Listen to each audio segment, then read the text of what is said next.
Go ahead and resume. And then we'll do start slideshow. And then basically just move with this. Radio. Yep. Okay, I guess we're ready to go. You ready? I'm gonna go like this when I need a slide. No, I'm kidding. Well, it is really my honor and pleasure to be here. It's just fascinating for me to begin to connect human health with agricultural health, with earth health, because they're always seem separate. And my name is Andy Nish. I have practiced interventional radiology, kind of minimally invasive surgery, from 1990 through 2018. And I'm just going to tell you a little bit about my journey, because my journey is different than most. So I grew up in the allopathic medicine world, that evil world of pills and radiation and all of that. And when I started practice in Des Moines in 1991, I saw about 400 patients. There was one of me, two nurses, and two technology seniors who did these interventional procedures. Fast forward to 2017, and we're seeing 10,000 patients. 4 interventional radiology providers, 3 PAs, 13 nurses, and 12 techs. And I kind of stepped back in the early 2010, 2012. And I said, wait, what is going on here? I mean, we're not making anybody better. Sure, we can extend life expectancy for a year or two, but everything I was seeing was end-stage something. End-stage liver disease, end-stage kidney disease, end-stage vascular disease, end-stage cancer. How did we get here? So the other thing I looked at, and this may seem kind of weird, but it's not. Every time we do an operation, it's on a table, and tables have weight limits. When I started in 91, that weight limit was 350 pounds. 2017, it's now 675 pounds. And I still have patients I can't put on the table. So I really began to question the model of modern medicine. What are we really doing here? Besides lots of procedures, lots of pharmaceuticals, with worse and worse outcomes. So I began to study nutrition. I just got books and read them on my own and decided, I'm going to go back to school. So in 2016, I enrolled at the Andrew Weil Center for Integrative Medicine at the University of Arizona and completed a 2-year fellowship in 2018. Still working at that time, was planning to retire in 2020 from my interventional career, but I moved it up because the model no longer served me. And so here I am. And I get to talk to you and help you connect why human health is so dependent on agricultural health and earth health. So I did this talk, this talk is different, but I'm using some of the same slides. And it said food is medicine and human health. Well, I put a couple new words in there because food and medicine doesn't cut it. Because guess what? Most Americans think Dorito is a food. No, it's not a food.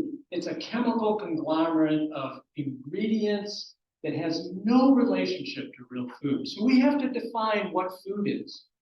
And food is stuff that comes out of the ground. If somebody asked me, what should I eat? I said, everything you should eat needs to be refrigerated and washed. If it doesn't, throw it out. It's a bit simple, but it works. And then I want to talk about organic farming, because you can organically farm but not regenerate the soil, right? Oh, I'm not using pesticides, but I'm tilling like wild. I'm not using cover crops. So I really like the word regenerative. And, I'm not here to tell you what to call your farming. But regenerative implies that we're actually regenerating the soil for health and wellness. And we can even apply this to medicine too. It's regenerative medicine. It's medicine that actually heals and makes us well. So I'm going to take you on this journey, and Angela set me up here, okay? She set me up for this. And I'm so grateful for her story, because her story comes from the patient side. My story comes from the provider side. And you're going to hear a lot of overlaps. And I hope you really enjoy this because I enjoyed putting this together. I enjoyed learning. I got to talk to Drew from the Rodale Institute, which I've learned a lot about in my reading over the course of the last few months. And here we are. So, oh, go back one. Sorry. Oh, I raised my hand. One of the most fabulous places I've been able to visit is Patagonia in South America. And the reason it was so fabulous is it is remote, it is pristine, it is undisturbed by the modern human element. And the Chilean people of Patagonia take this very seriously. I mean, they want to preserve their landscape at all costs. This is Patagonia. That's a real picture. That's a real picture. And those lakes are so pristine you can drink out of them. In fact, we would gather ice from the icebergs and use it in our drinks. Did you take that picture? I did. Yeah, it was just a fabulous place. And so I like to visit places that are undisturbed by human hands. Guess where I'm going in January? Antarctica. So it's really mind-boggling. This vast remoteness, this vast beauty, and what we've done to the landscape is sort of reprehensible. So why are we not growing real food? I had this thought the other day. When we talk about food in this country, we don't use the word food for most of our crops, do we? We call them commodities. We don't call corn food, we call it a commodity. We don't call soybeans food, we call it a commodity.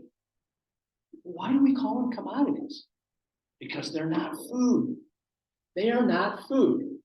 More than half of our corn goes to feed those metal things out in the parking lot called cars. Another good percentage goes to feed cattle. And that little bit that's left over, that 5 to 10%, goes to making poison in the form of high fructose corn syrup and all the corn products that are put in processed foods. And why do we continue to do this? Why do we continue to grow these crops when we know scientifically that they're not really good for us? But I have another question for all of you. Why do you do what you do? Knowing that there's little governmental support, it costs more to do this. Why do you do it? And this is not a rhetorical question. This is a real question. I'd like to hear why you organic farmers do what you do.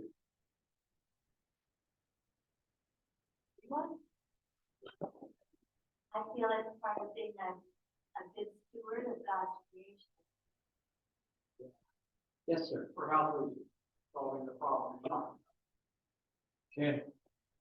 Yeah. I do it for legacy and love. Yeah, you're not doing it for financial reward, are you? Yes. If I can. Okay. Yes, sir. Yeah, I farmed for 47 years now, and probably about 40 of it was conventional, but I didn't use Roundup Ready crops. And one of the reasons was I changed because I called up the agronomist and asked him what my herbicide was going to cost this year. It's like $80 an acre. And hell, the herbicide wasn't working anyway. So I said, what the hell? I'll be organic. But You know what DuPont's answer is for that? If your herbicide's not working, you know what Bayer/DuPont's answer for that? Double the dose. yeah. Put twice as much on. I'd like to say that you have to understand why my neighbors continue to do what they do. It's not because they choose to. They're on a treadmill. This country has been a meat-eating, meat-producing country for a long time. And they used to raise cattle. They used to have hogs on their farm. But that didn't happen anymore because the cheap corn and soybeans ended up feeding all the livestock in confinement. And that leaves them with nothing else to grow but corn and soybeans. Yeah, I was going to talk a little bit about that, but I'll do it right now. So let's look at, this is a talk of parallels between the agricultural system and the healthcare system. And here's the first one.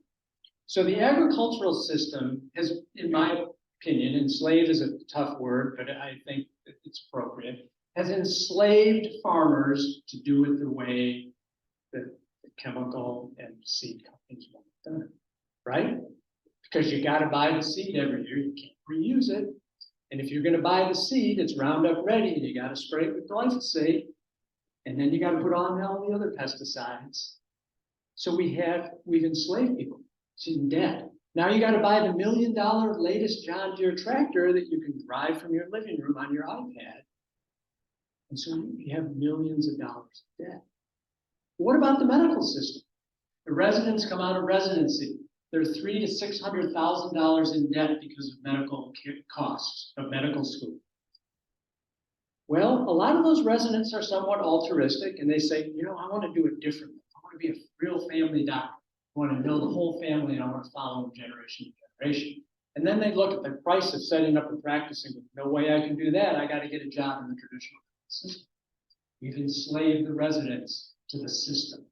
We've enslaved the farmers to the system because of the debt we're making them keep. Just an incredible parallel there. Now, that's not to be, I don't want to be the bearer of bad news. There's really good news in this talk, by the way. So let's look at it. Next one, please. So food is medicine, the challenge. And here's the challenge, the first challenge. Do people really understand the difference between Doritos and kale? I don't think they do, because we have done a disservice. Well, where does nutrition education come from in this country? From the food system, right? In the form of commercials. Eat Cheerios, they're good for you. They'll lower cholesterol and you won't have a heart attack. And we'll give you a dose of glyphosate at the same time.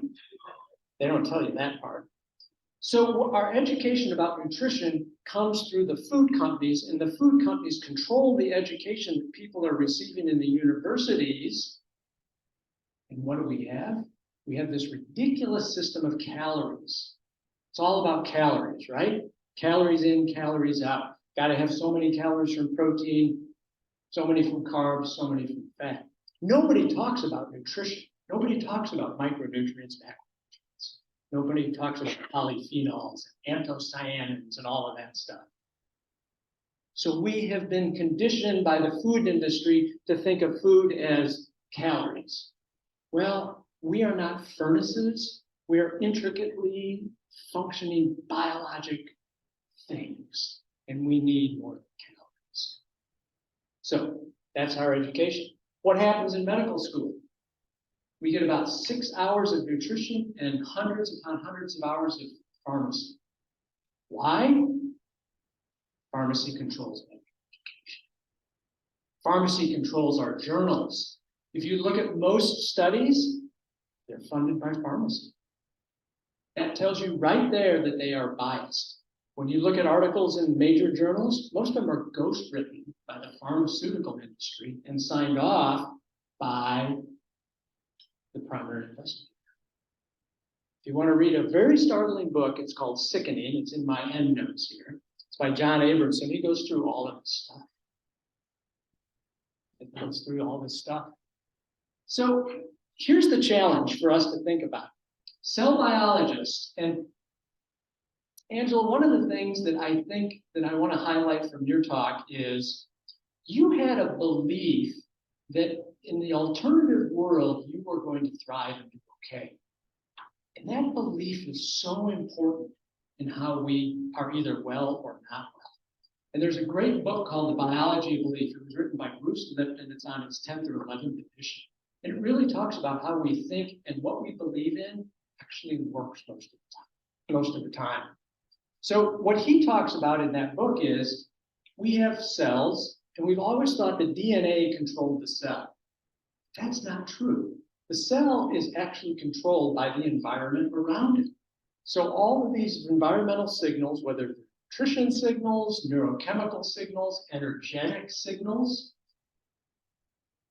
cause those cells to respond in different ways. So it's the environment that's signaling the cell that's telling DNA and genes to turn on or turn off. It's really the environment that's controlling our cells and controlling our health. So you can choose the environment. Twinkies, Mountain Dew. I I was in San Francisco for Thanksgiving. There's a family sitting on a bench, always in the airport. This family sitting in a chair. And they're handing out dinner. Donut, mountain, or root beer. No sugars and donuts and root beer. I mean, no wonder our kids aren't well. No wonder our kids can't think. No wonder our kids have ADHD.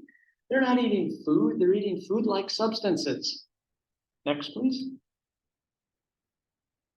So this is another important thing. Quantum physics. And no, I'm not a physicist, and no, I don't understand wormholes because they were just in the paper today. But I do understand enough to know that every one of us, including every human and other species on this planet and all the earth and all the dirt and everything else, we're all interconnected. We're a multi-dimensional unified whole. So what you grow and I put in my mouth are intimately connected. Anybody know who won what the Nobel Prize for Physics was this year? It was for entanglement theory. And entanglement theory has been around for about 4 decades. And 3 scientists won it for entanglement theory. And what entanglement theory tells us is that 2 particles that were once together and are now separated by, could be a foot, could be light years, respond exactly the same. And they've shown this in twin studies. It's really fascinating stuff. We are all entangled, okay? You and I are entangled. You in that chair are entangled. We're all one. We're all one. So that reductionist view that we have in agriculture, that reductionist view that we have in medicine is completely not compatible with long-term life. So what do we do in agriculture? Oh, you got a weed. We're going to spray the living daylights out of it. What do we do in medicine? Oh, you got high cholesterol. We're going to give you a statin that's going to give you diabetes, but we don't care because you won't have a heart attack. And that's not true either. Next, please. So Albert Einstein, he's got many sayings, but this is one. We can't solve problems by using the same kind of thinking we used when we created them. And then my other favorite one, of course, is the definition of insanity. Doing the same thing over and over and expecting a different result. That's what we do in agriculture. That's what we do in medicine. We do the same things over and over. We give more pills. The pharmaceuticals tell us, oh, we've got a new pill.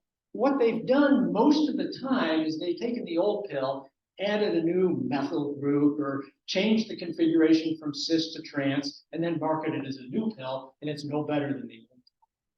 But they will convince you, the biology of belief, that it's better. There's an interesting study done by a guy named Irvin Kirsch up in Canada. And he looked at antidepressants, and he found that antidepressant action was about 80% placebo.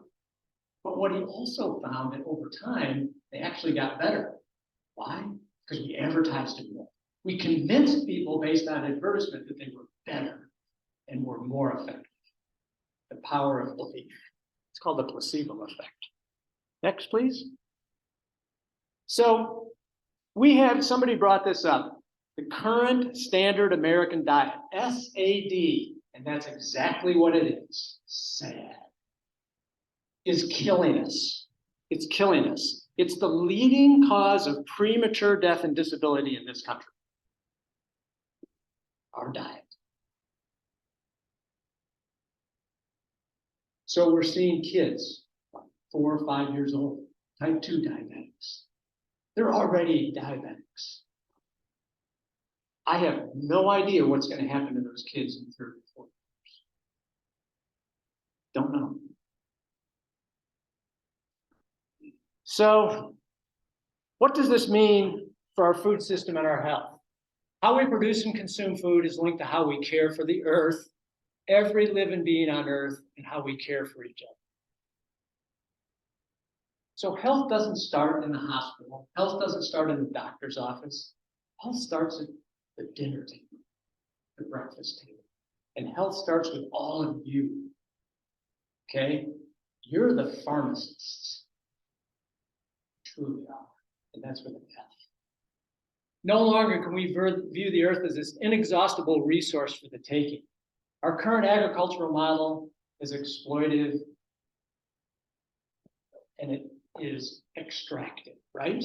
We're extracting everything we can from the earth, and what the hell, we don't care because we're not going to be around it. Well, our grandkids are.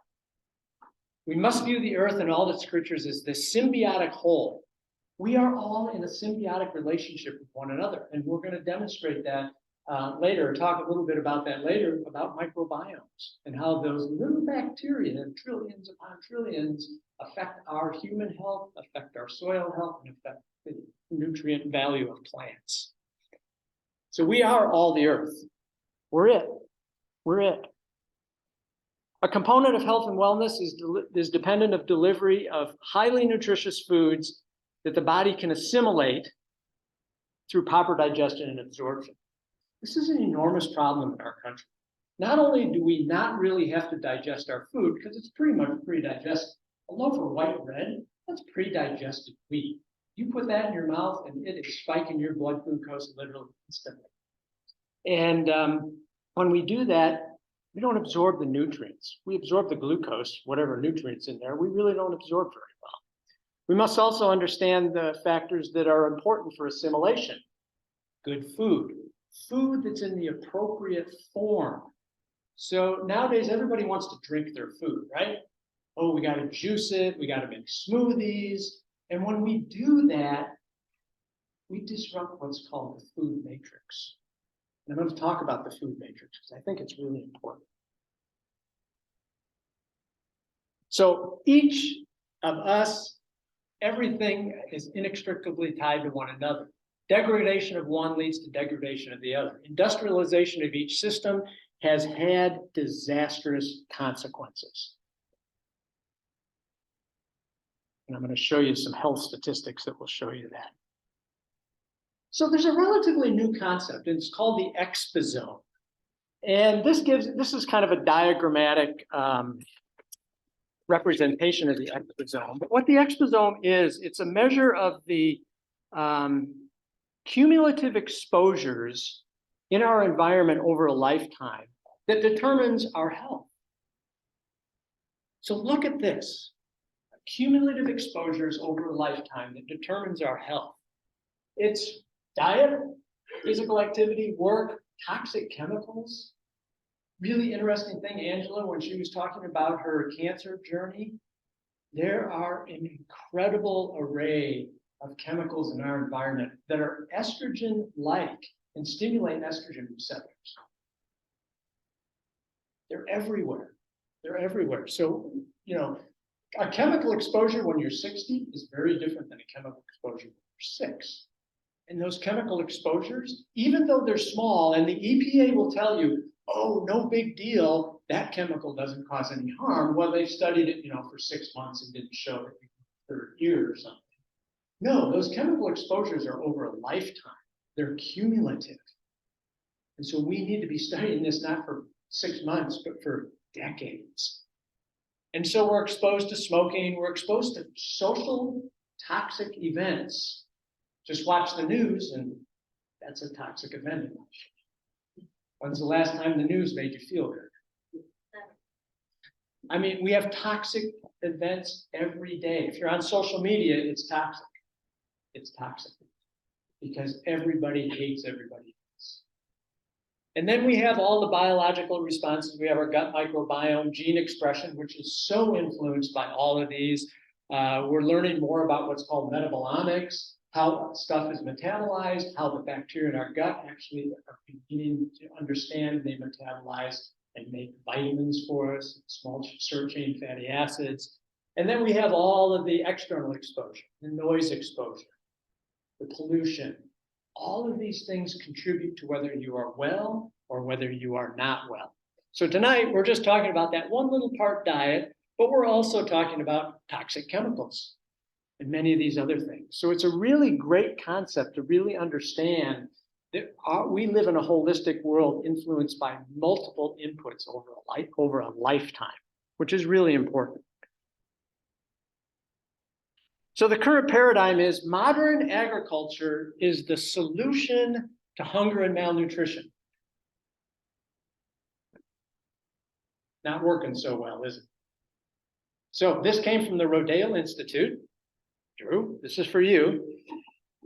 40% of all food that's grown in this world is wasted. Is that accurate? I read it in the latest monograph. Yeah, 40%. So really, almost half of our food is wasted, and we're worried. So food and malnutrition is not an agriculture problem. It's a social problem. It's a government problem. It's a distribution problem. Yeah. So when we say, people say, oh, you guys are from Iowa, you feed the world. My answer is no, we feed cars. We don't feed anybody. We feed cars. Modern medicine is the solution to our disease. How many of you believe that? Yeah, I'm sorry. I'm harsh on our medical system right now. It is not, okay? We have a 43% obesity rate in this country. We have 11 million people with diabetes, another 100 million with pre-diabetes. I live in the cancer world. I'm the medical director at the Stoddard Cancer Center. And I always get a chuckle out of every year, the headlines from the American Cancer Society is, death rates are down from cancer. So you have to remember what a death rate is. It's some number per population. So death rates in cancer are typically number of people who die over 100,000 people who had cancer. And yes, death rates are going down. That is a correct statement. But what they don't want to tell you is year after year, there are more deaths from cancer than the year before. So for example, in 2019, about 606,000 people died of cancer. Fast forward to 2022, and it's going to be close to 610,000. So more people are dying from cancer. So if you say more people are dying from cancer, but the death rate's down, that must mean more people are getting cancer. And the answer is yes. About 1.9 million people per year in this country are diagnosed with cancer. And we spend gazillions of dollars treating it. So for example, if you have lymphoma, you've blown through all the standard treatments and you get something called CAR T therapy, your bill will be about $400,000 for a single treatment. Astronomical amounts of money. Astronomical amounts. And we think technology will rescue us. Not going to happen, folks. Not going to happen. Might help, but it's not going to rescue us. Modern agriculture is the problem. Okay, the way we farm is a huge problem. Modern medicine is a problem. The way we practice is a huge problem. 15 minutes, you can hardly say hello, but you can sure write a couple prescriptions. No problem. Oh yeah, my shoulder hurts. My mother-in-law went to the doctor the other day. She has dementia with it. My shoulders hurt. Oh, okay. Here's your ibuprofen. Out the door. Really? Really? Again, we want to tech our way out of modern medical problems. Fancier machines, better MRIs, robotic surgery. It's going to cure us. No, it's going to cost us more money. Next, please. So what is modern agriculture? Well, it's increasingly large chemical inputs to maintain yields, right? We need more fertilizer. We need more herbicide. We need more of these chemical inputs. And guess what all these chemical inputs are based on? The petroleum industry. So not only are they bad for the soil, but now we're creating all of these greenhouse gases just to make the stuff. Weeds are resistant to herbicides, right? Well, glyphosate's not as good as it used to be. We'll probably have some new toxic substance. But this is just startling. How many of you saw the movie Dope Sick? Oh my God, she says. Dope Sick. It was on Hulu. It was about Purdue Pharmacy and the opioid crisis. And what Purdue marketed was OxyContin. OxyContin is supposed to be a long-acting narcotic, supposed to keep pain away for a longer period of time, up to 12 hours. And what they were finding was people were getting breakthrough pain. So at 8 hours, they were getting pain again. OxyContin wasn't working quite as well as they thought. So you know what their answer was? Double the dose. So instead of taking 10, you took 20, instead of 20, 40, instead of 40, 80, instead of 80, they actually made a 160 milligram tablet. If I gave any one of you a 160 milligram tablet, you would die.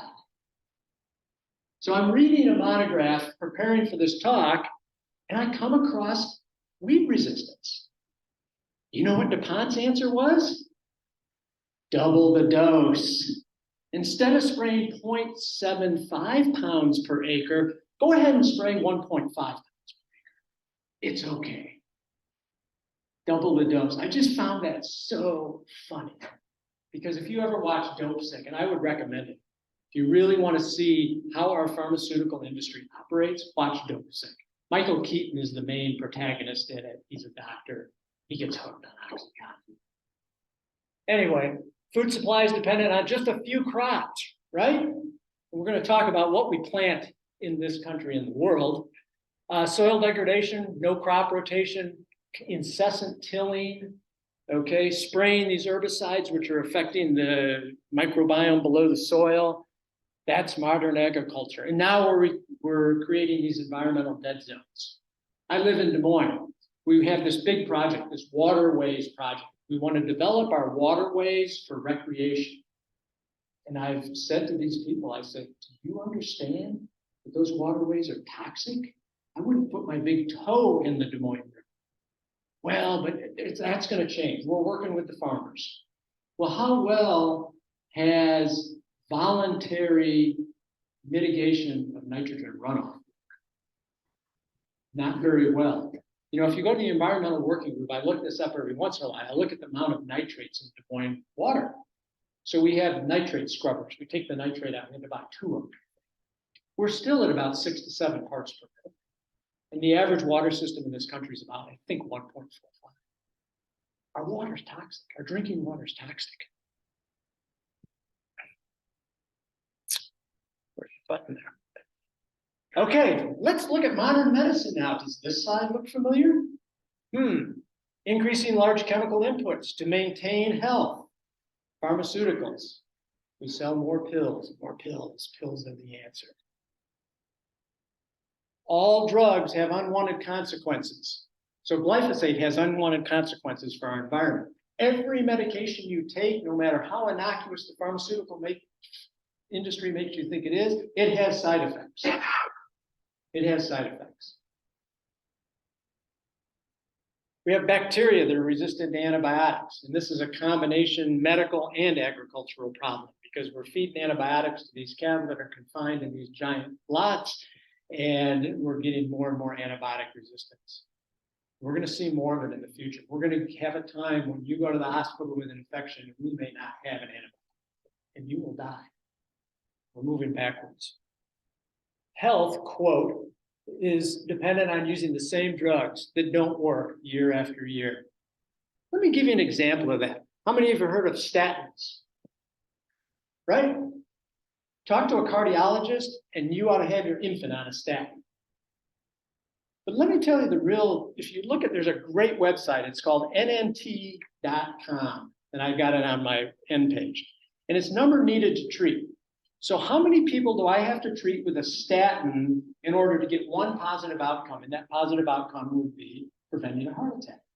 So for a low-risk patient, meaning we have these risk calculators, where the risk of a heart attack is between 10 and 20% over the next 10 years, if I give statins to every one of those people, I would have to give it to 217 of those people to prevent one heart attack. Not good return on investment there. Now, if I give those same people the statin, guess how many it takes to give one person diabetes? 207. Does that make any sense? No. Study that was published a number of years ago called the Predimed study.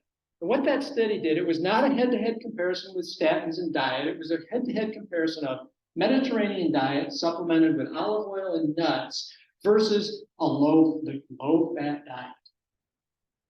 And what they found was that if you ate the Mediterranean diet, and what is that? Well, it is basically lots of vegetables, lots of fruits, nuts, seeds, small amounts of meat, but none of the processed junk.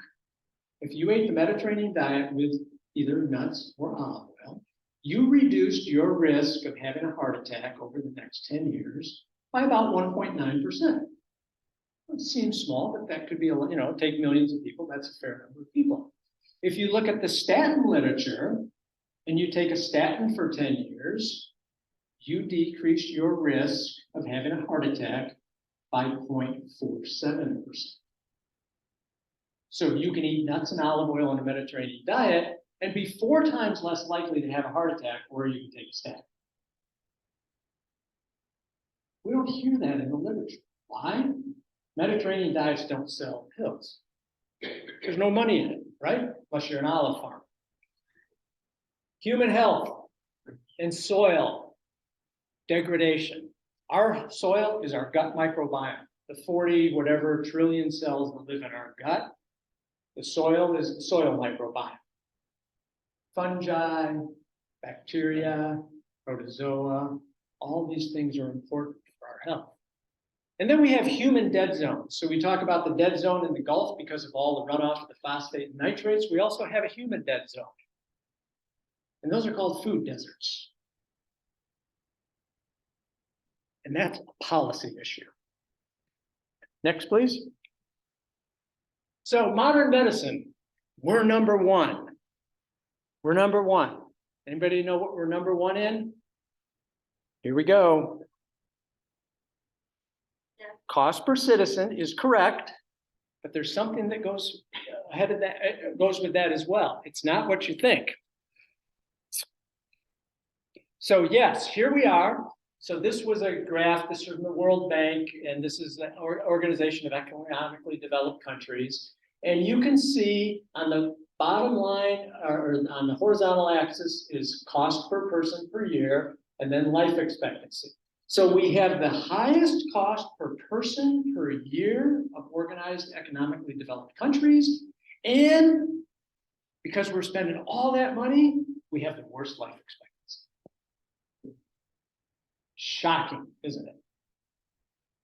Now that's only part of the story. Here's the other part of the story. This was just published this year in JAMA in April.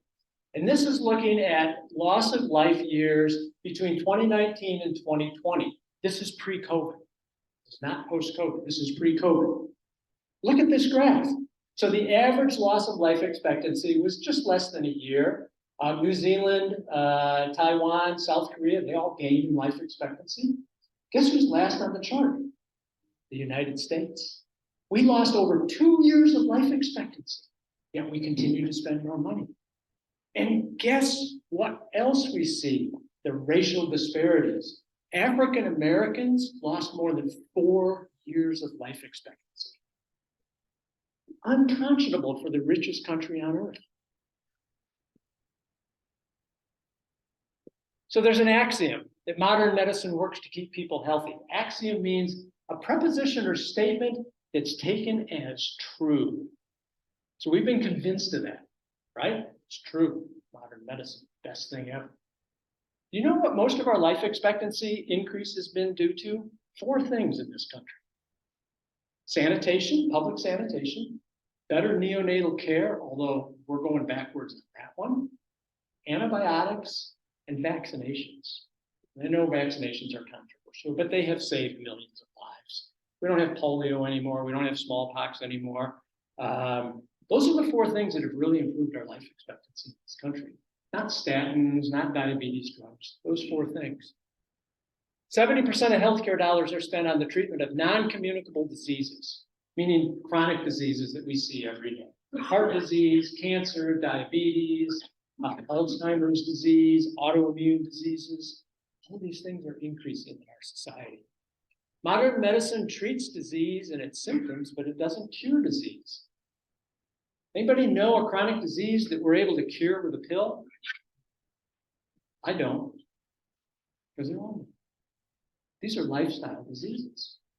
And I would argue, as does Dr. Robert Lustig, who's a metabolic specialist out at UCSF, that these aren't even diseases. These are actually symptoms of the disease. And the disease is metabolic dysregulation and inflammation.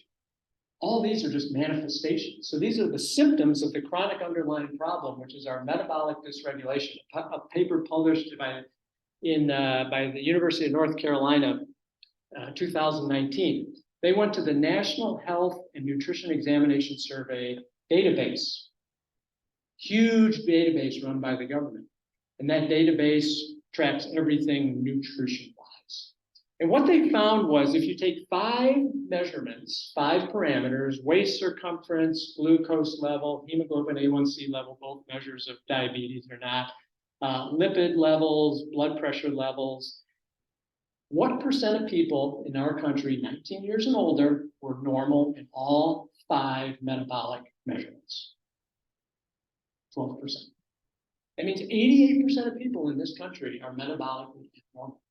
It's a shocking statistic when you understand the downstream effects of our metabolic health. Children are getting adult diseases. We see 5-year-olds with type 2 diabetes. It's insane. Next, please. So what are these non-communicable diseases? I read them or listed them before. There they are. You've all heard of them. Alzheimer's disease. Everybody's terrified of Alzheimer's disease. So we had a new drug come out. It was approved by the FDA last year called aducanumab. Aduhelm was the brand name. And before the FDA gives final approval, they have an advisory board that tells them whether they should approve the drug or not. And it's made up of experts. So in this case, that advisory board was a bunch of experts in neurologic diseases. There's 12 on the board. They voted 11-0 not to approve the drug, that there was no evidence that that drug was effective. One person abstained. What did the FDA do? They approved the drug. At a cost of $56,000 a year.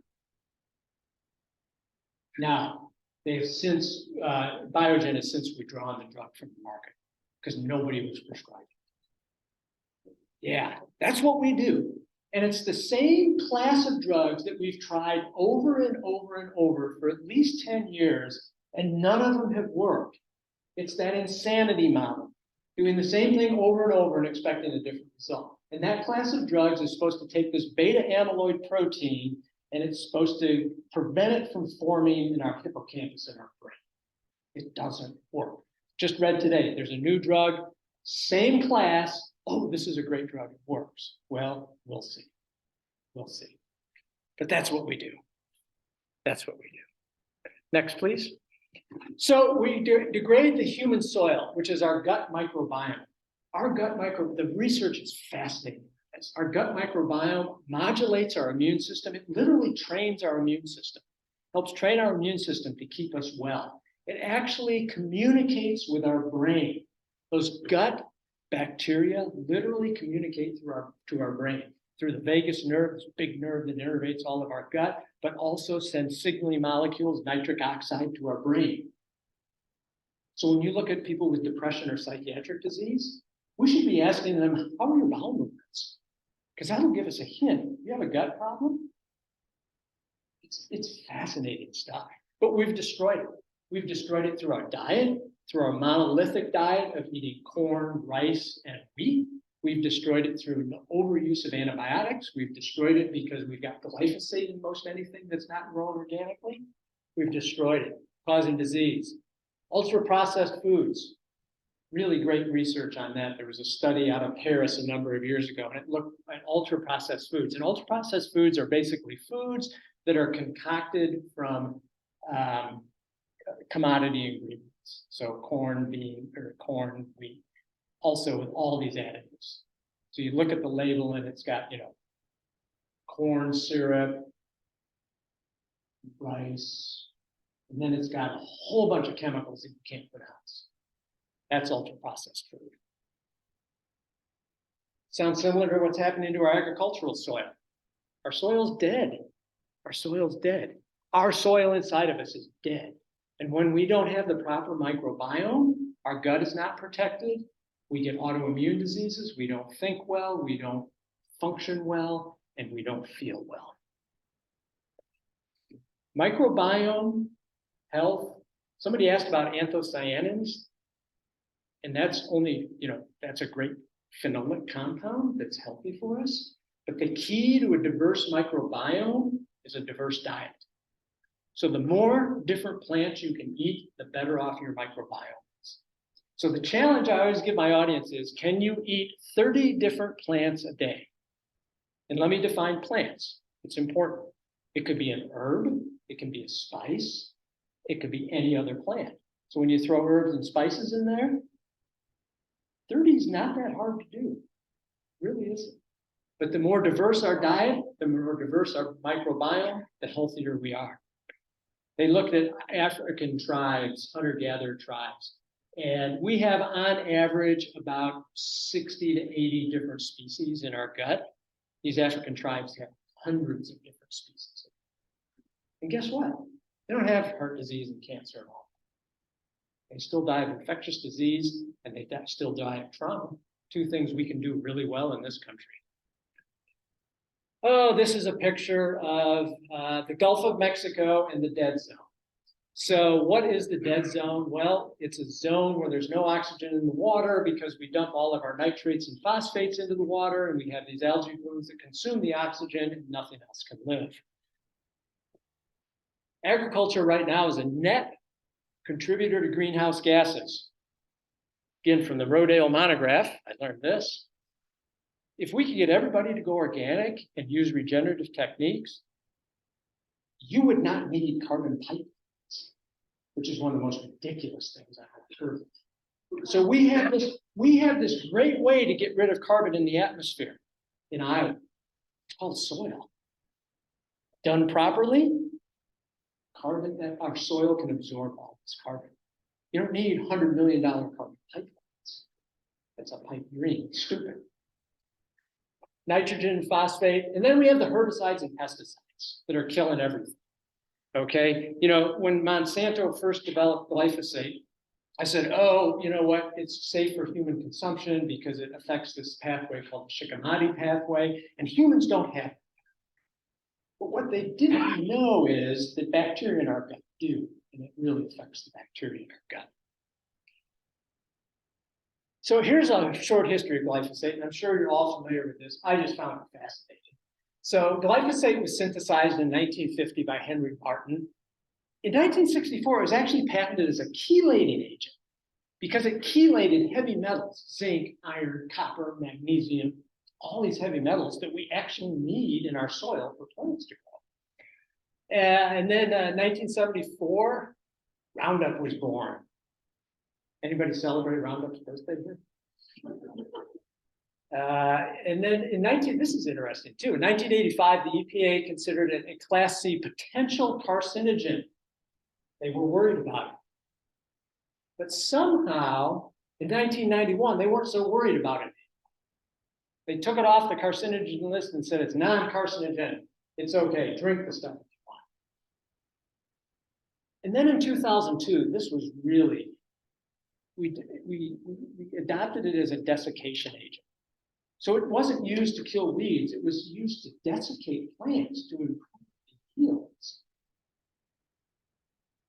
So we'd have no time, we spray these plants and then we harvest it. There's no time for absorption into the soil. There's no time for the microbial elements in the soil to break it down. It now goes directly into our food system.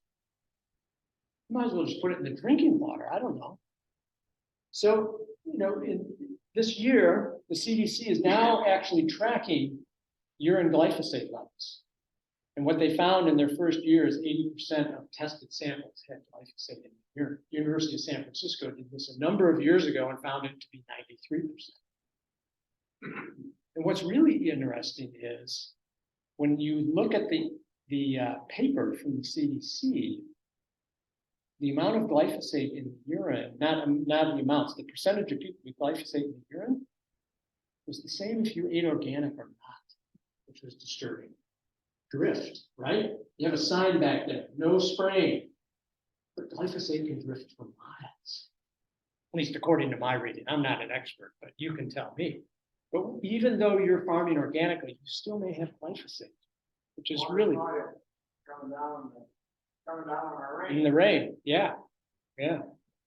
So we got to get glyphosate out of our environment. It's a terrible thing. In 2015, the International Agency for Research on Cancer classified glyphosate as a probable carcinogen. And that's where the lawsuit started, right? We've had a several $100 million lawsuit in California. There's dozens upon dozens in India right now. That's the only way glyphosate is going to go away, is if they continue to lose hundreds of millions of dollars. UCSF, 93%, 80%. Between 1995 and 2014, there was a 12 times increase in glyphosate use. And here's a heat map of glyphosate use. And guess what's dead center in that map? Iowa. Double the dose, baby, double the dose. Yeah, and you can see how much it's increased. I don't need to tell you guys that, but it's astounding how much glyphosate we pour on our land. So what are the consequences? Yeah, the weeds might be gone, but we contribute to soil degradation through destruction of the microbiome. We contribute to the destruction of the human microbiome. It's a direct toxin to the human gut. Okay, besides destroying the microbiome, it's a direct toxin to our gut. Our gut is dependent on those cells being very tight. We call them tight junctions. And when you have glyphosate going through your gut, those tight junctions open up. And that exposes our bloodstream to all the crap that goes through our gut. Autoimmune diseases, all the diseases we're sick with. It's a probable cause of non-Hodgkin's lymphoma. I had a colleague at the hospital and her husband died of non-Hodgkin's lymphoma. He went to the University of Nebraska for a stem cell transplant, and he was a triathlete. He swam in the Des Moines River every day in Raccoon River Park. And they basically flat out told him this Hodgkin's disease came from swimming. Yeah. It's a cause of what's called non-alcoholic fatty liver disease. So when alcoholics drink, fat gets stored in their liver. If you're not alcoholic, you can still get fat in your liver from our diet and glyphosate. It can lower sperm counts in males significantly. What does this mean for our future reproductive health? Nobody knows. And then we get weed resistance, but no problem. Double the dose. If that doesn't work, double it again. It's okay. So we have this current pandemic of obesity, diabetes, all these metabolically driven diseases, and most of our food in our, or quote, food-like stuff in our food system comes from 9 sources: corn, wheat, rice, sugar cane, sugar beet, cassava, potatoes, oil, palm fruit, and soy. Most of our food comes from those 9 things. That's the diversity of most people's diet, along with all the chemicals that go with it. Not the food itself, so corn inherently isn't bad. It's been what's done to the food, right? So if you take a wheat berry and eat it whole, that's perfectly healthy. If you take that wheat and grind it up and make white bread, that's a metabolic disaster. Let me give you an example. So we love to drink our food. So if you drink a Mountain Dew, or let's say you drink an orange juice, right? Anita Bryant, everybody's old enough, who's old enough to know Anita Bryant, right? She was slinging orange juice for years. And if you drink an orange juice, your liver takes all the fructose, which is part of the, sugar in fruit, and all that fructose goes to the liver. But if you eat an orange, that fructose goes to the liver as well. But drinking an orange juice is like hooking a fire hose up to your liver, whereas eating an orange is like sipping it through a cocktail straw. And when you deliver that amount of fructose to your liver, there's only one thing your liver knows how to do with it. It makes fat. And that's what we're doing. With processed food, we're basically pre-digesting food. So our body no longer has to digest food. It just has to absorb these crazy non-nutrient things. And that's what's killing us. Agriculture monocropping is directly leading to food monocropping. We have no diversity in our diet anymore.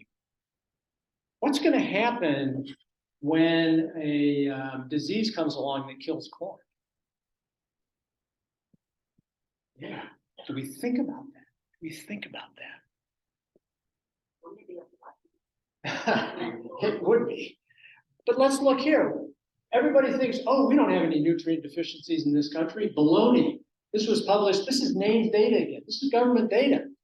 Vitamin D. 94% of people have insufficient intake of vitamin D. 94%. Why is that? Well, Angela alluded to it. We've been scared to death that if we go out in the sun, we're going to get melanoma and die. That makes no sense to me because never in our history have we had less sun exposure than now. We live inside most of the time. So how does that equate to more melanoma? It's overdiagnosed, and I'm not going to go into that story. 94% don't get enough vitamin D. Because when we do go outside, we slather ourselves with sunscreen, we put hats on, we put long shirts on. Yes, ma'am. Yesterday, my doctor. Yeah. I said, I work with vitamin D.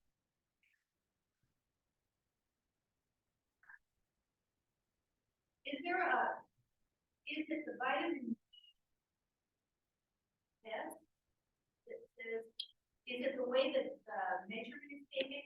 Or is it the fact that different people metabolize vitamin D differently? Yeah, so Why I don't know that I can't answer the test question because I don't know. But so vitamin D is dependent on a cofactor, magnesium. We're quite magnesium deficient in this country.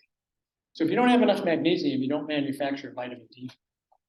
This time of year, going out in the sun makes no difference. The rays are too low, you're not going to get the conversion of vitamin D in your skin. And then the other thing is, you know, we store vitamin D in our fat. So people who have more fat mass tend to be lower in vitamin D because it's all getting stored. It's a fat soluble vitamin. So there's multiple reasons why. I recommend that we do supplement with vitamin D this time of year, 2,000 international units a day, because there's not enough sunshine to manufacture.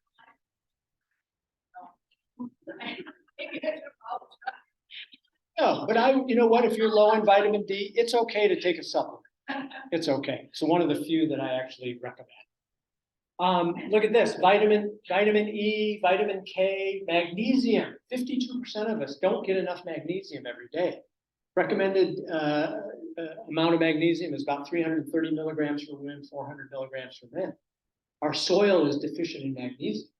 Oh, why? The chelating agent called glyphosate, that's one reason. So a lot of us need a magnesium supplement, hugely important in about 300 enzymatic reactions in our body. We're deficient in vitamin C, we're deficient in calcium, vitamin A. That's because we're not eating food. We're eating manufactured food-like substances. Ultra-processed food, a recipe for a metabolic disaster. So let's define food. It's kind of important. A substance used by an organism to sustain growth, repair, and vital processes and to furnish energy. So if I eat what we ate tonight, I satisfy all of that. I'm feeling good, got a lot of energy right now. Poison, a substance that's capable of causing illness or death of a living organism. And poison is all about the dose. So if I give you cyanide, it doesn't take much to kill you. I can kill you with water. I can make you drink enough water that you will die. Water is toxic. Oxygen is toxic. If I give you too much oxygen, I can kill you. Ultra-processed food is toxic. It's a slow-acting poison, and it's causing all of these symptoms of our chronic disease of metabolic dysregulation and inflammation. I hinted at the food matrix. This is a relatively new concept, but it's how the physical and chemical properties of whole foods affect how our bodies break down and use the nutrients locked inside. And this is really important. People want to supplement their way out of a bad diet, right? Oh, I'll just take vitamins and everything will be okay. But what we are learning is the way those vitamins are complex to organic molecules in food is vastly different than popping that vitamin as a pill.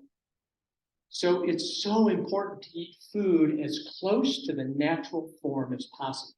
Once you start breaking down that food matrix, it's not as nutritious. So everybody wants to make smoothies. My rule is don't drink your food, okay? Because you are now destroying the fiber, so you're more rapidly absorbing the nutrients. Your body doesn't have to use the energy to digest it because it's already pre-digested. Eat the food as close to the whole. And yes, I'm not a raw food person. I don't eat all raw food. I eat a lot of salad, and it's okay to cook your vegetables, but not to those green beans look like an army truck. You want the green bean, you want them crisp. My mom used to cook vegetables until they were, dead 10 minutes ago. So you want to eat things, cooking is okay. It releases some of the nutrients. The food matrix, I think it's really important. Next, please. Robert Lustig, he has a great saying, and this is really, you can remember this. So he's an endocrinologist, pediatric metabolic specialist at UCSF. Protect the liver and feed the gut. Protect the liver and feed the gut. How do we protect the liver? No sugar, no ultra-processed foods. How do we feed the gut? Fiber. Real food. Okay? Real food. Energy and nutrients for us and our gut microbiome. So not only are we feeding ourselves, we're feeding our bacteria. And if we don't feed our bacteria, we are not well.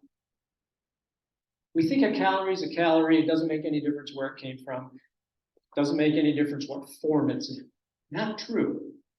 Really classic study done a number of years ago. They looked at almonds. They took 28 grams of almonds. And they said that 28 grams, if you put it in a bomb calorimeter, has 179 calories. Yet when people ate those almonds, I don't know the particulars how they figured this out, they only gave up 128 calories. Well, some of those calories went to feed our gut. You gotta feed your gut. You gotta feed your gut. And our gut eats fiber. Our gut eats fiber. So real food is high in fiber, low in sugar. Ultra-processed food starves our gut, destroys our liver. It's high in sugar and low in fiber. Simple rule. Protect the liver, feed the gut. Real food protects the liver and feeds the gut. Ultra-processed food destroys both of them. Next, please. Not going to spend much time on this because this is a whole topic in itself. Food apartheid. It's the structural oppression based on race and class that limits access to resources such as food. Food deserts. It is absolutely unconscionable in this country that people can't get real food.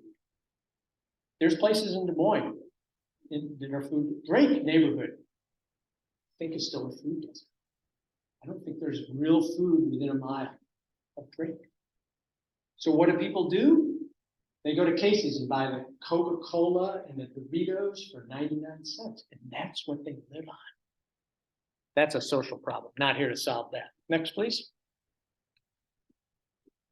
Couple case examples. Type 2 diabetes, 1970, 2% of the population had it. Now it's 11% and growing.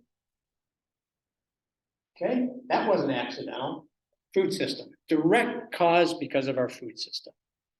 Alzheimer's disease, 6.2 million people have it. By 2060, it's projected to be 13.8. This is not a druggable disease. This is a lifestyle disease. 80% of people with Alzheimer's have glucose dysregulation. Direct correlation with your ability to handle glucose. Cancer, 2000, we had 1,200 deaths. 2020, 1,800 deaths or cases with 606,000 deaths. Only 33% of cancer patients are actually cured. But it's been estimated by the World Cancer Research Fund that 60% of cancer is preventable and 40% of that is based on diet. So tell me, would you rather spend a bunch of money and have a 1 in 3 chance of living, or would you rather alter your lifestyle so that you don't get the disease? Now, that doesn't mean if you eat kale and spinach every day and exercise and don't smoke that you won't get cancer. It just reduces your risk significantly. Yeah, food. Next, please. So here's our comparison. And I know Angela put a nice comparison up, and I appreciate that because it was exactly right on. I'm going to do a comparison here between agriculture and medicine. Industrialization, increasing large chemical inputs, degradation of health due to processed food, loss of microbiome, both our soil and earth soil, and then we have these dead zones that we're creating. But let's look at another comparison. Let's look at the comparison of regenerative agriculture and integrative or functional medicine. Okay, they're both, regenerative agriculture is working with the earth, not against the earth. And think of our modern medical system. When you take a pill, what do you see in front of it? If you have high blood pressure, what are you taking? An anti-hypertensive. If you take an antibiotic, we're always at odds with nature. Because we have this philosophy in our modern world that our default is disease. And that's just completely wrong. Our default is health. Given the right inputs, we will all be healthy. Look at blue zones. They live to 100. And then they drop dead. They don't have chronic diseases. We do have a limited life expectancy. We have something called apoptosis, where our cells do die. But we're always fighting against it. And instead of using a feather to correct the problem, we use a sledgehammer when we give all these pills. Regenerative agriculture, we're stewards of the earth. Extraction is no longer a viable model. Again, from my friends at the Rodale Institute, it says by 2060, we're not going to have any agricultural farmable land if we continue. That's a prediction. I don't know if it's right or not. It's a little frightening. Yeah, okay. It's a little frightening, though. You know? So we're working from the premise in integrative medicine that the body is a remarkable healer with appropriate inputs. Remarkable healer. That was the first thing we learned in integrative medicine.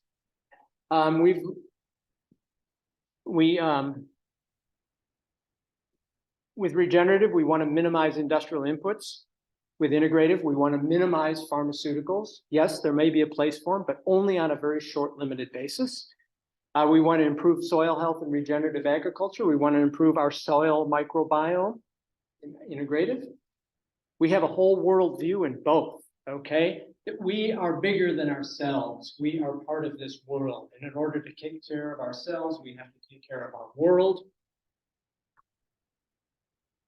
And then, that's all right. And then, you know, and I have not gotten into politics. I've not gotten into lobbying because I think I'd probably punch somebody. But that's true. They drive me crazy. But we need to change agricultural policy and we need to change health policy.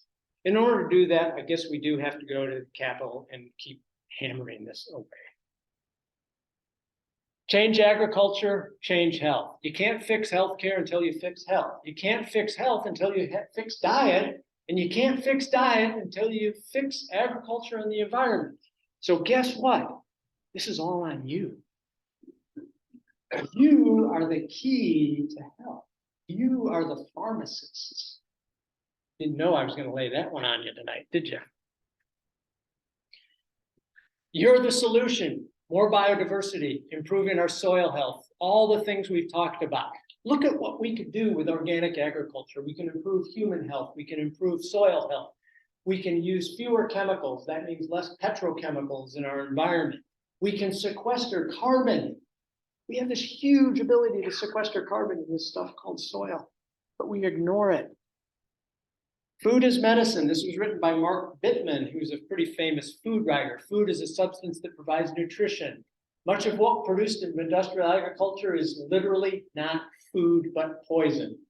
So I'm not the only one that says that. Robert Lustig says that, and it's poisonous, it's toxic. It's toxic. Survival of the fittest or the most compassionate, and Angela alluded to this as well. We did not do our talks together.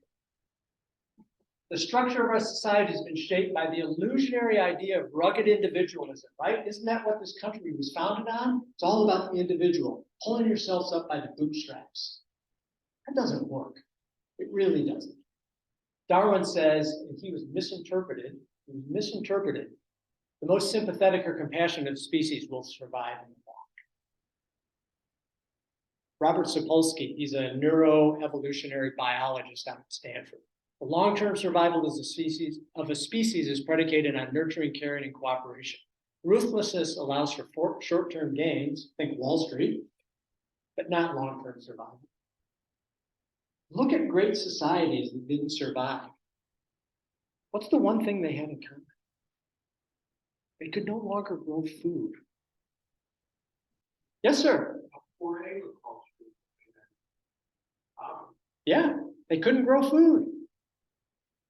Are we destined for that? We got to wake up here. We have catastrophic climate problems. We have catastrophic land problems. But we can do it. Lastly, I truly want to thank all of you for taking a risk to grow real food.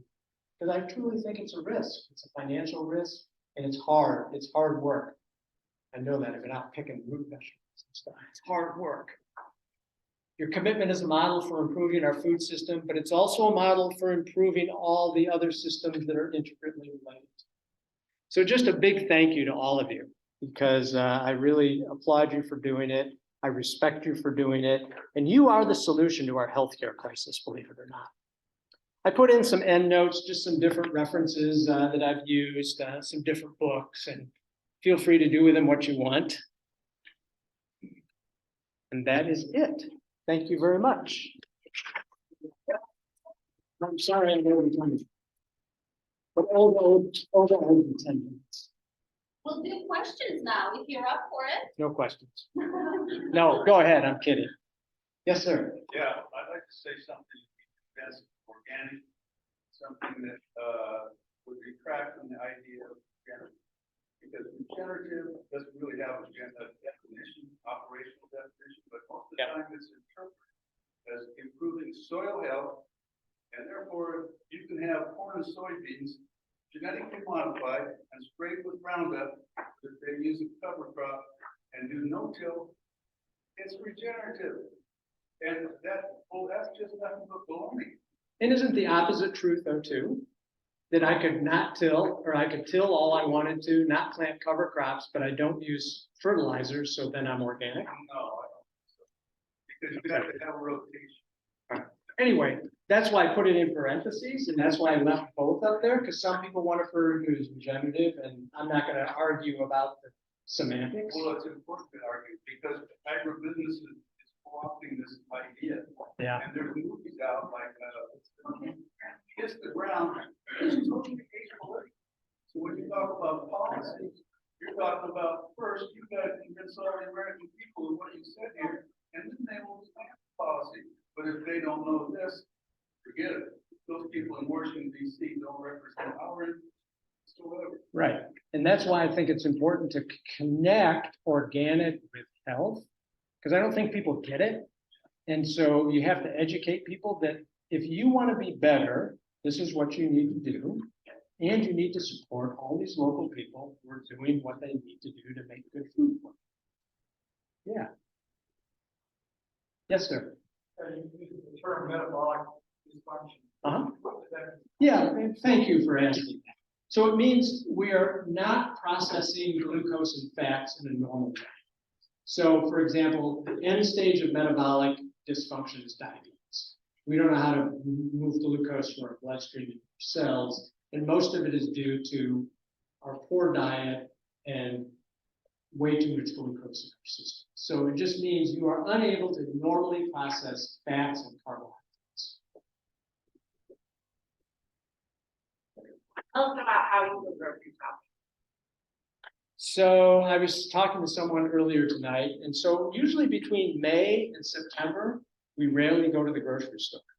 We go to farmers markets. We get a CSA, and you know, when we do go to the grocery store, it's very limited to where we go. But even in the winter, so we belong to the IOA Food Co-op. So I order from the IOA Food Co-op. I go pick up. I think this week is a pickup. We have kale, and we have spinach, and we have root vegetables. So in the winter, we do have to kind of go to the store and buy fruit. I try and buy enough apples in the fall to try and save them till at least through January. Yeah, most of our shopping is actually done in farmers markets. And that's why I was so excited to hear there were blueberries here. You'll buy something again. I will. So you don't eat white bread. Don't eat any bread. Any bread. Well, that's not true. I make something called adventure bread. And so what adventure bread is it's, if you want 9 plant ingredients in 1 loaf of bread, that's adventure bread. So what it is it's oats, buckwheat, walnuts, chia seed, flaxseed, sesame seed, pumpkin seed, and a little bit of olive oil and water. And you mix it all up, and you put it in a pan and bake it for an hour, and then I make toast and use it as toast. And usually on my toast, I put sliced avocado sprouts and a little vinegar and oil dressing, and that's my breakfast. So you need to send us the recipe. Yes, The ma'am. bread recipe. Yeah. Everybody wants in fact, I'm doing a cooking demonstration in January for Above and Beyond Cancer, a cooking adventure. Or no, February. Okay. So is that open to the public? Yeah, you can go on their, Share you can that. go on their website and you can come to the cooking class if you want. But yeah, it's, you know, so it's high in fat, polyunsaturated, monounsaturated fat from all the nuts. It's high in protein. It's got about 8 grams of protein per slice, and it's relatively low in carbs. I think it's only got 15 grams of carbs.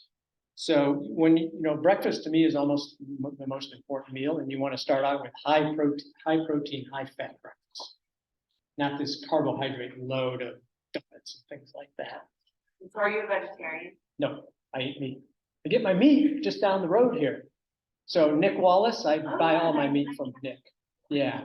So I didn't realize it. I knew Nick was from Keystone, but I never knew where Keystone was. So I'm driving east on 30, and then all of a sudden there's a sign, Keystone, 3 miles. So now I know where he is. So do you ship the meat to, does he ship the meat to you? So we used to pick it up, but now he does the shipping thing. And so, yeah, it's frozen. We buy chickens from local people who raise chickens. We buy our eggs from local growers who raise eggs. Ethan is our egg guy. Jordan is our egg guy and our produce guy. So we have very specific farmers that we like to buy from. Yeah.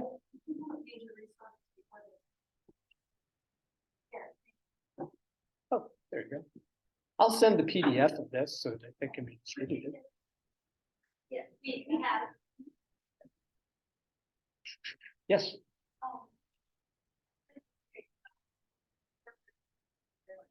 I have a question, that I think, but a lot of the focus of farming, typically herbicides, pesticides, nitrogen. But I'm really curious about the role of fungicides and their potential impact on like crop versus human health, because my understanding, our sort of antifungal medicine toolbox there is fairly limited. So I'm curious about, do you have any thoughts on fungicides, crop versus human health, pathogens? Yeah, you know, I don't. You know, fungicides make no, you know, when you look at the mycorrhizal network that is so important in taking up all these nutrients, I don't know that I haven't read about fungicides and how that is transmitting to human health. So I don't know the answer to that. You know, we have commensal fungi in our gut that live with us and are supposed to live with us. You know, one of the big things is, you know, if you look in the integrative or functional medicine, fungal overgrowth in our gut. And I think there's some sense to that. But yeah, I don't know the answer to your question. I'm sorry. I only have a limited amount of brain power, so. Yes, sir. Well, generally understood that fungicides are real hard on soil life because they kill off funguses that are going to break down corn stalks, break down plant residues. But that's not really studied that. On the other hand, fungicides have very low lethal dose ratings, no reentry time after use, and I'm not saying that. So as far as hurting people directly, it's considered the state of precedent. And the reason I asked is antifungal and sort of these plant pathology, animal, veterinarian, and physicians, and the description of sort of what we have in terms of mechanisms of action for antifungal fluids is very limited. The azole are pretty much the same thing in agriculture. So I'm more curious about projecting about our antifungal AMR readiness. Yeah, I don't know about antifungals. Yeah, because they are limited. You know, we just have a handful, really. But even look at our antibiotics. I mean, different classes, we don't have that many classes of antibiotics. And we haven't developed a new class of antibiotics in decades. Why is that?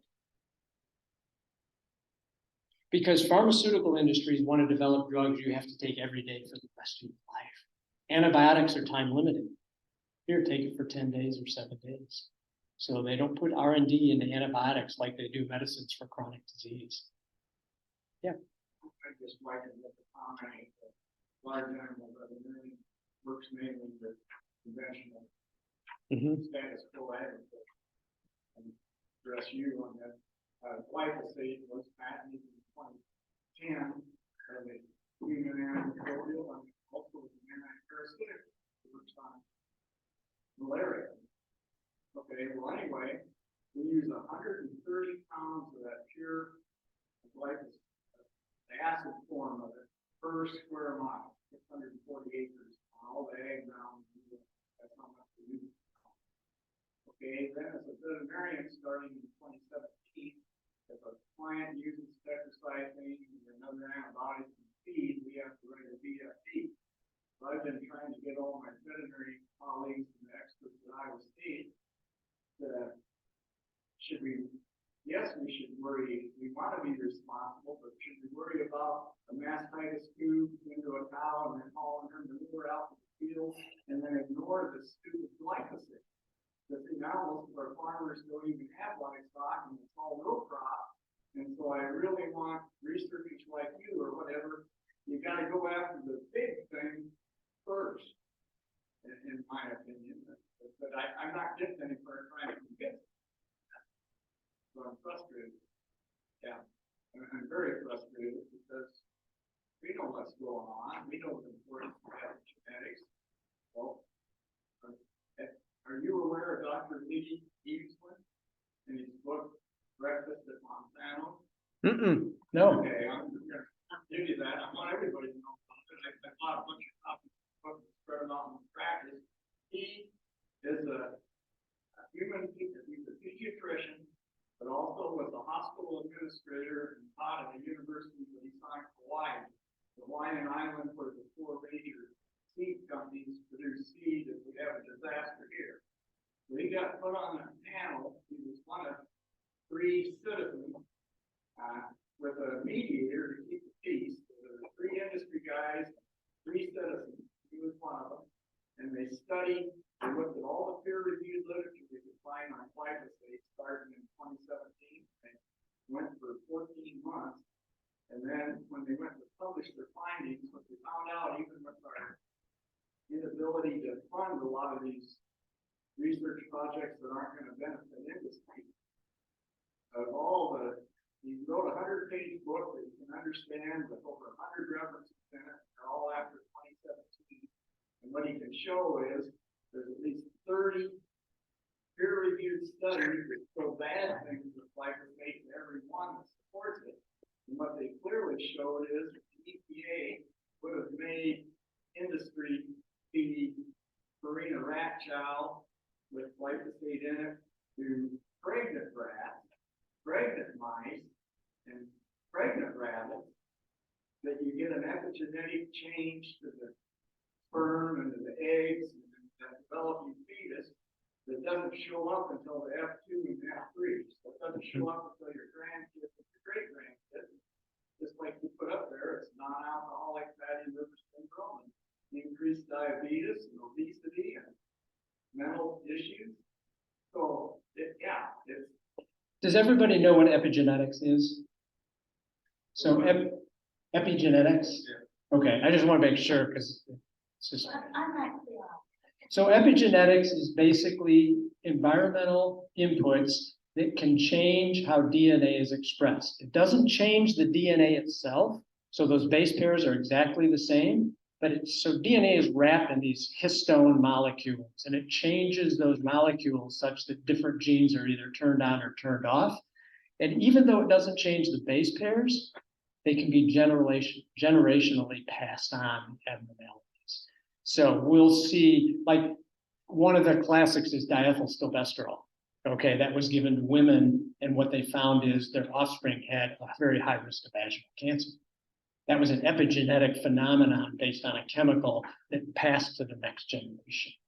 And so we don't even know in the future what these chemicals are going to pass on to our offspring. And it's, you know, it's a relatively new, oh, sorry. Yes, sir. Oh, it's, you know, that's a relatively new area of study. So again, we're going to learn more and more. I'm an older millennial, I don't read books, I just look at stupid mom. But to stay in touch with you, with like-minded individuals, I'm speaking of Facebook or LinkedIn. And things I do not have any social media. Things, you know, I like that type of stuff. Have you seen anything or read anything for a guy like me who hates books, but likes social media? Oh, but see, I'm the opposite. I love books and I read lots of scientific papers.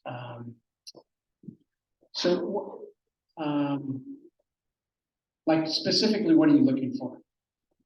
Maybe there's a group on Facebook that is talking like individuals like you that they chat about all this stuff. Not being on that, I don't know. Well, we Sorry. can't follow you and hear about you next month. Nope, I can't follow me. Yes, sir. Yeah, the 2012 ISU week guide says that a wind control program that depends solely on chemicals is bound to fail. Okay, we know how that, because of resistance, these chemicals won't work for birds. Okay, what they don't tell you is that if you organize your agriculture based on market forces, the farms get so big that the only way to control weeds is with chemicals. So, you know, it can fail, but they're going to do everything to keep that system going because it benefits multinational corporations and those corporations that you're talking about that make manufactured food. Yeah, it's all about dollars, right? Dollars. Yeah. It's all dollars. Yeah, you know, see, it's the logic of the market. It's so predictable how it's going to work, the evolution of agriculture. And it, you know, we think, oh, that's capitalism, but the socialist government could choose to organize their agriculture based on market forces, and they get the same thing. So it takes a matter of applying the science of economics to look at this and say, oh, we understand where that's going to lead. That's a disaster. We've got to organize it on a different basis. Yeah, capitalism was okay as long as there's some brakes to it. BRAKES. Right? The government, as long as there's some brakes, meaning not unbridled capitalism, but there's got to be some brakes to it. And I can't remember the guy's name, he's an economist who really gave a great talk on that. I'm not going to remember his name. And that happened with some coffee farmers in Central America, and that's one of the reasons why there's so much immigration in the United States. Is the small family farmers, coffee farmers, cannot compete with the large-scale coffee farms, and so the price of coffee has gone down because it's all supply and demand. And you know, the coffee companies get very cheap coffee from these large-scale coffee farms, and so the small farmers can't compete. And you know, it no longer support his family with coffee, so we try to. Yeah, you know, it's, you know, this kind of started in the 70s with Nixon and Earl Butz, right? Because Earl Butz, you know, well, but it kind of really took off there. Yeah, because everybody wanted cheap food. So we wanted to stabilize commodity prices. The corporations of that food industry you're talking about wanted cheap. They wanted cheap commodities. And so here we are. We have as percent of income, we have, I think, the cheapest food in the world here.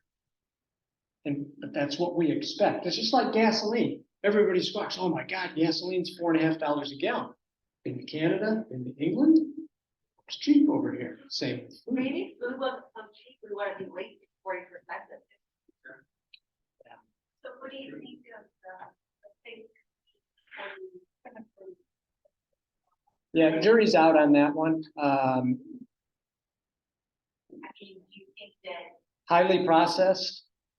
they say is But it's not just like meat. you know, But it's Like, plants. we stop that now. I understand it's plants, but it's also, okay, let's go back to the food matrix thing. We've destroyed so you take soybeans and you have partial hydrolyzed soybean meal or whatever it might be. Yeah, and see, when you look at meat, and I am not a fan of meat that's grown, that's raised in these giant confinement lots. But if you look at how do we get better soil, how do we rotate our livestock with our crops and things? I think that, we don't need a lot of meat. So people don't need 12-ounce porterhouses. 3 ounces, a little 3-ounce steak or something, a few times a week. But I think when you look at the research, the jury's out. Are these impossible meats as healthy as we think they are because of all the processing that goes into making? It's already. The market are so. Vegan, The companies that are chili with processed, you can, but it's not, but they're pushing it. I mean, I'm just like, I thought it would stop. It will. Are you guys? I don't know if it will or not. But again, we've kind of vilified red meat. And there was a paper published in the JAMA Internal Medicine. And it went completely countercurrent to the current thought. And it looked at all the studies on red meat, and it found no detrimental health benefits. And the vegan community went ballistic. In fact, David Katz, who runs one of these vegan things, demanded that JAMA retract the article even before it was published. And so the vegan community is hell-bent on that vegan is the only way to eat. Well, if you look at longevity studies, vegans don't live the longest. I hate to tell them that, but they don't. Pescatarians actually live the longest. So fish is an important part of our diet, and we're the fish capital of the world here in Iowa, right? Yeah. And diverse manures for our soil. Yeah, Cow manure. chicken manure, hog manure, and all of those things. So, I don't have any problem with somebody being vegan. Go ahead and be vegan, but don't tell everybody in the world that it's the absolute only way to eat or you're going to die. Because there are many nutrients within meat that are important for us. So we get zinc and we get magnesium and we get iron and omega-3s, okay, from pasture-raised meat. If you look at a vegan diet, where do you get your B12 from? Well, I got a supplement. Well, that doesn't make any evolutionary sense. Where do you get your omega-3s from? Well, I eat flaxseed and things with omega-3s. The problem is the conversion rate of omega-3s of the short chain omega-3, the alpha linoleic acid, is very inefficient in the human body, and we need DHA and EPA. So to me, from an evolutionary perspective, vegan diets don't make a lot of sense. I believe, this is my belief, that we ought to be a plant-forward diet, meaning for every piece of animal product, we should probably have 3 or 4 plants. So I have no issue. I eat animal products a lot, but I'm very careful at where they come from. Yes. Have you heard of the IOA micro gut supplement? And what do you think of microbiome type gut supplement? Eat fermented food. But Eat fermented food. So again, as with many things on the market, marketing is ahead of the science. So number one, if you're taking a probiotic, is it making it to the gut and is it colonizing the gut? We don't know the answer to that first. Is it making it through the acid in the stomach and actually colonizing your gut to form viable colonies? We don't know the answer. And then what should we be taking? Oh, do we need lactobacillus? Do we need bifidobacterium? Do we need Saccharomyces? Don't know. So I think the best thing is, so there's prebiotic and probiotic. So prebiotics are the food that your gut bacteria need to thrive. It all starts with prebiotics. If you don't have good soil, just like crops, if you don't have good soil, then the stuff doesn't grow. Well, if you're eating Twinkies and taking probiotics, there's no way in the world that probiotics are gonna make it. So I don't do probiotics, I eat fermented food. Because that has When you say fermented, what's that mean? sauerkraut, kimchi, yogurt, kefir, kombucha, things that are fermented, traditional fermentation. I think, I assume, think fermented, I think beer, or, something else. Beer or- Oh, actually beer doesn't work. But no, things that are not alcohol. So, when you're fermenting, you're putting in some kind of starter, whether it's a yeast starter or a bacterial starter, you're letting that sit in an anaerobic environment, chewing up the sugars and.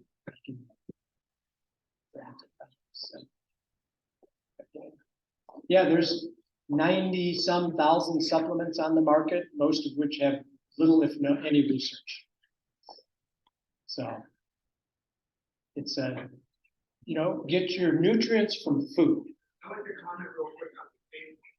Yeah, Cell culture means that keep it one thing figure out that really pure health food like impossible burgers, ingredient lists. We've always had big meat. There'll be a little bit more after the advertising list is scary. But I don't think it's ever gonna be a big. well, Impossible Meat had to lower their prices because they were losing business. That too, yeah. So I don't know if that tells us anything. But just think of what you're making that with. You're making it with our commodity stuff, right?